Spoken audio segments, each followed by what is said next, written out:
So you have your new band's name, your new artist name, or maybe you just started a new company and you're ready to start growing your brand.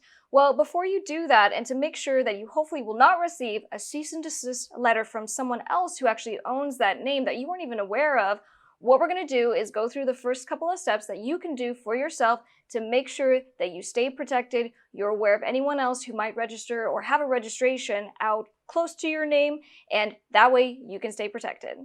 Hi guys, I'm Miss Krystle. I am an entertainment attorney, I'm the owner of Dukes Up Records, and most importantly, I'm an independent musician. If you haven't already, make sure you hit that subscribe button so you don't miss our weekly videos where we're discussing things like marketing, trademark, copyright, and just everything that you need to keep in mind throughout your music career. Alright you guys, so I'm gonna walk you through this just as if this was for one of my clients when you come in and we're going through the initial steps just to make sure that the name is available. There's going to be 3 different sources that we look at, but the first is pretty easy. You're just going to go over to Google, and then with whatever the name is that you've come up with for your rapper name, your band, whatever it is, you're going to just type it into Google and you're going to see what populates.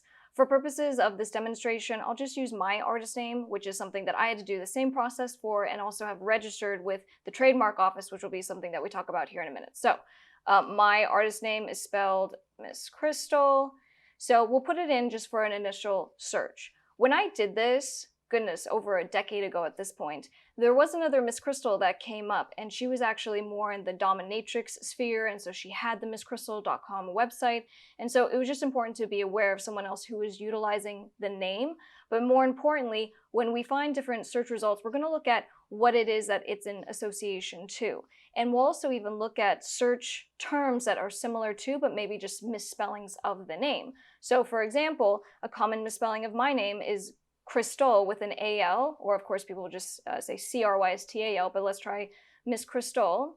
And so you see some of my content is still coming up, and this is just because over time, the analytics and the Google keywords and things like that all learn from each other. But back in the day, when you would search Miss Krystle with the wrong spelling, there would be nothing that came up for me in particular. So I'd look at some of these and we would see the different Miss Krystle profiles.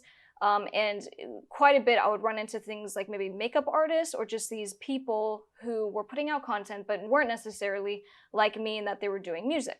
So as the first step, we're going to go through Google and we're going to try and look for any red flags. And don't just look at the first page, go through the first 5 to 10 pages and just see what initially comes up. This is going to give you at least the first step so that you understand if there's any huge red flags, if there is, for example, a rapper that's using a name exactly like the spelling that you're trying to use or that's pretty similar to, you have to make notes of all these things.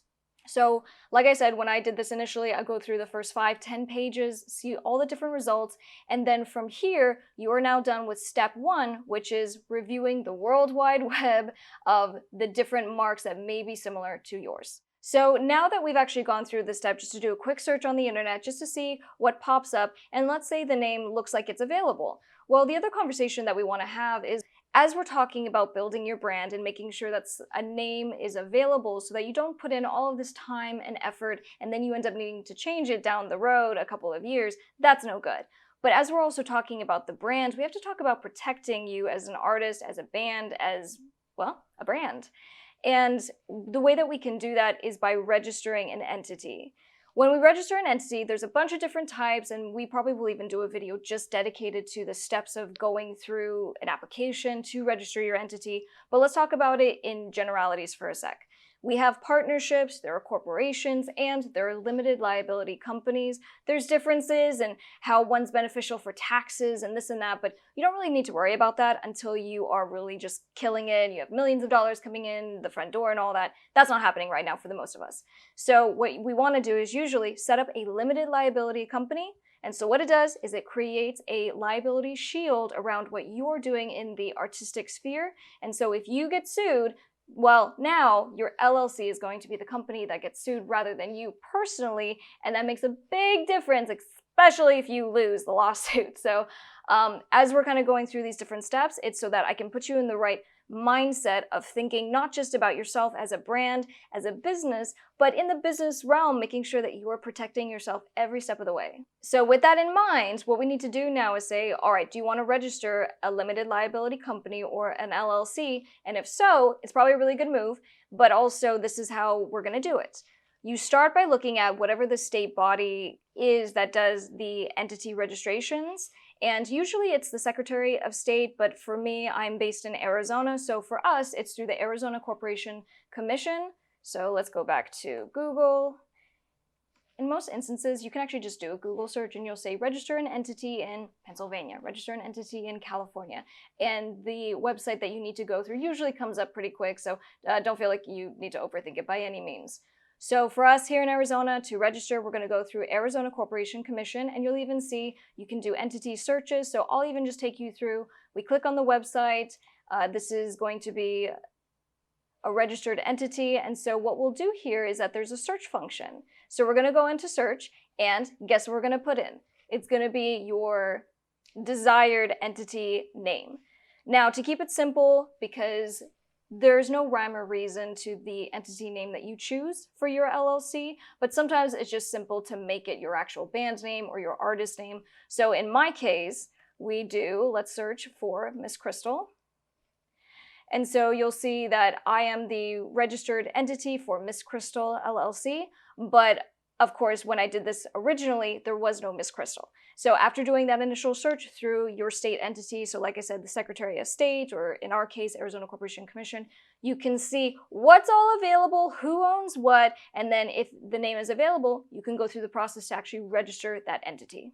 And then for even just demonstrative purposes, let's take a look at, let's say we wanted to register in the state of California. So now we're going to do a Google search. We'll say register entity California. And here we go. The first link that comes up is business entities, and this is going to be through the California Secretary of State. And so you can go down here, you can do a business name search. And so let's click on that. Let's just see, since we know this is a LLC, we'll put in Miss Krystle again. There are no Miss Krystles registered in the state of California. And something else to keep in mind is that sometimes you want to register usually where you live, right? Keep it very simple. But sometimes there's benefits to registering elsewhere. And this is probably a conversation you want to have with an entertainment attorney if you're thinking about doing that. But there are benefits. There are tax benefits. You get to avoid fees in certain states. And so whereas with California versus Arizona, California has a lot more fees to conduct business in their state than it is for Arizona. And the final thing that at least mentions that usually in these searches, we can find DBAs or doing business as. And so, for example, if I had registered 1234 Fun Street LLC, just because that was the name I wanted to use, it was available. So I registered that entity, but I'm doing business as Miss Krystle. And so I could do a DBA or register it as a formal registration for my business entity is conducting itself as Miss Krystle. So again, all these different ways to formally disclose yourself to the state and to protect your business, your ventures, and everything you're doing throughout your music career. All right, so you made it this far. Step 1 was check Google for the name that you want to register. Step 2, check your state to see what's actually registered in your own state and to see if it's available. Now, step 3, we're going to look through the USPTO, which is the United States Patent and Trademark Office, which is just uspto.gov. There we go. And so this is where everyone files their stuff for patents as well as trademarks. You'll see in the Find It Fast section here, there's a tab for trademarks. You pull that down, and then there's TES or TES. So you click on that, and this is how we're going to search for what is currently registered or pending with the USPTO. So starting with the first basic word search, you'll see over here there's a couple of options, and we can look for live as well as dead trademarks. For this one, we're going to be looking at only live because that's all we care about, at least at this point. So let's do a trademark search for Miss Krystle.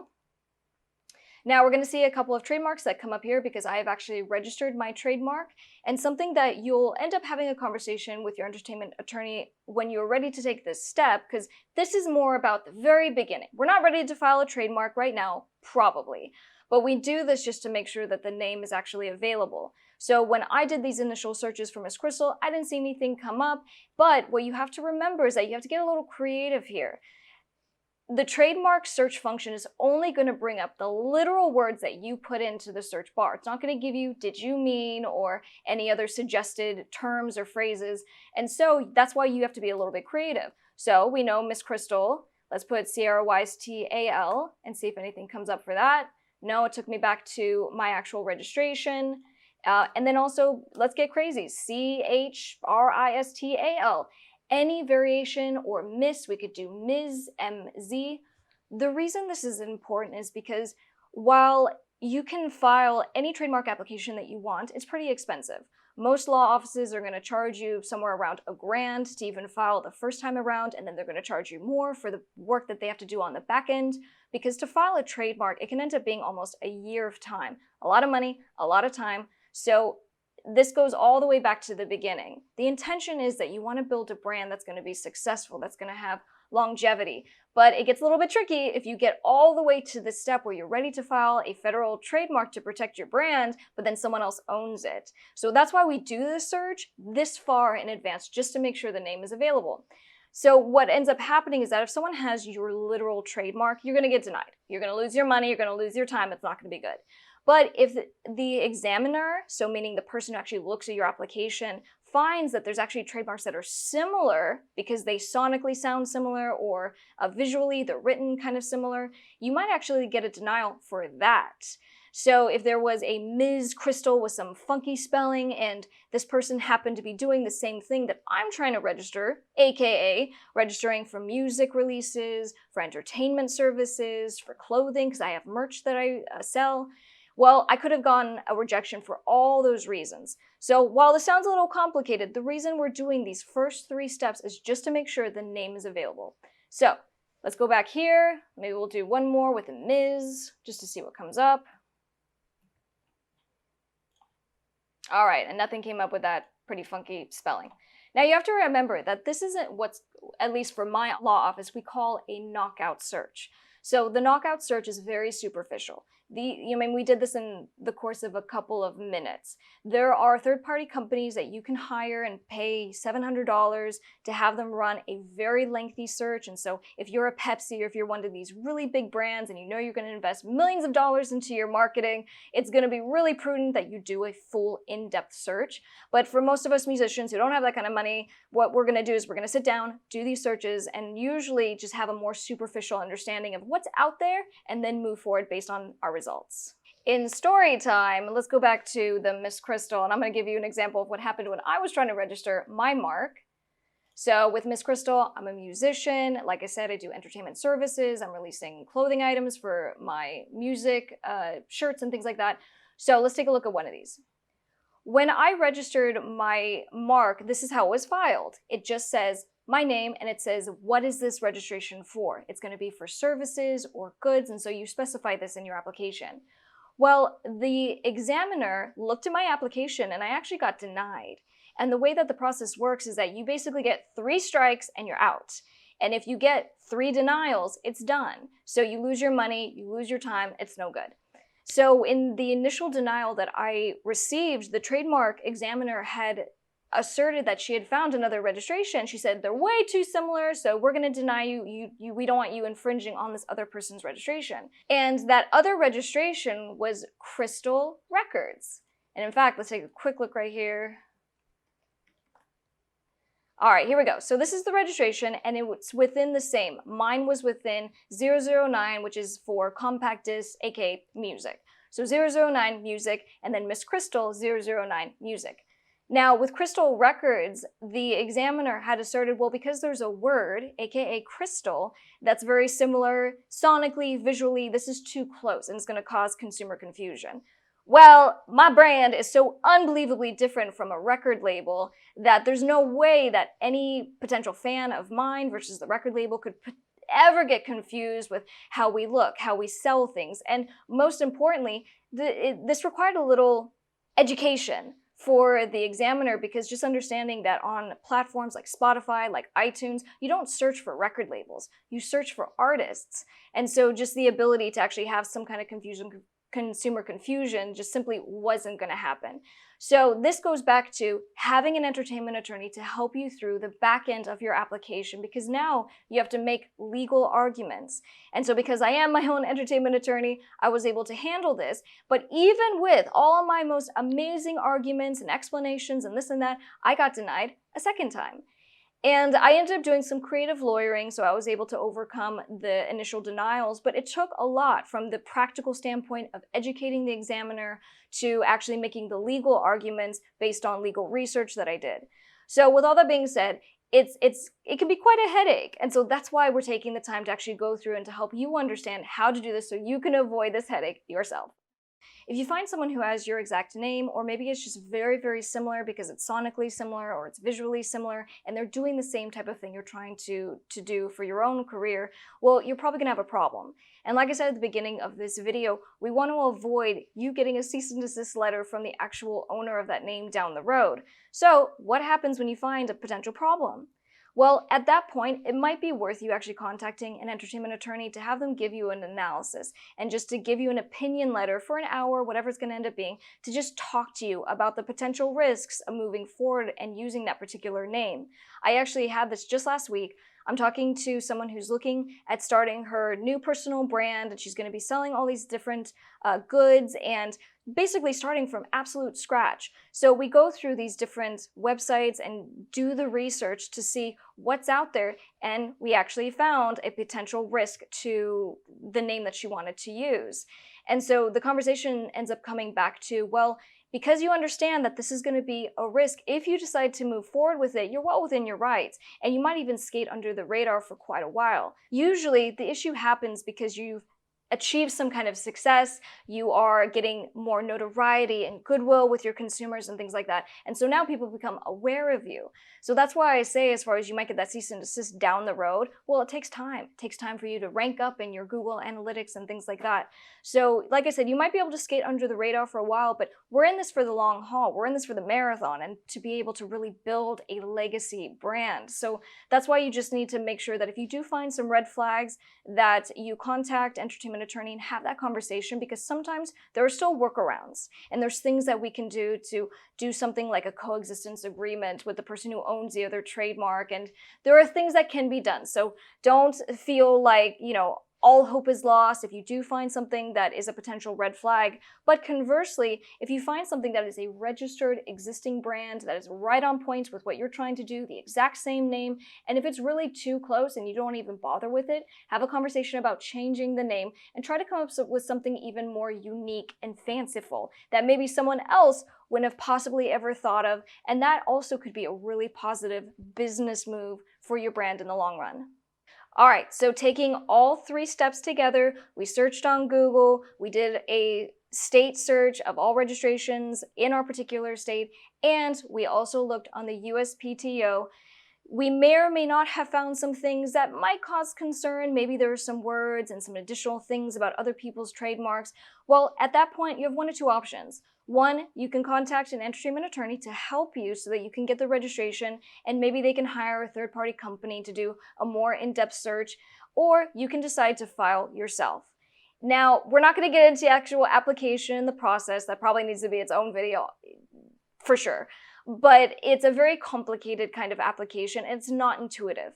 Once you've done it a few times, you can kind of pick up into how to do it more efficiently and not make mistakes. But the issue ends up being because of how long it takes when you're registering a trademark. Like I said, it's usually 9 months to up to a year, and even then it can take more time than that based on how backed up the USPTO is. Taking these 3 steps together, I know there's probably a lot of information. It might be a little bit overwhelming, so feel free to rewatch this video, maybe even create a playlist. I've done this for myself when I was kind of self-teaching before I went to law school, before I had anyone to even help me. I just was really good at researching, and so when I would find videos that were instructional and kind of helped me along, I would actually add them to playlists and re-listen to them over and over and over until I just knew the information at heart. So if that helps you, definitely do that.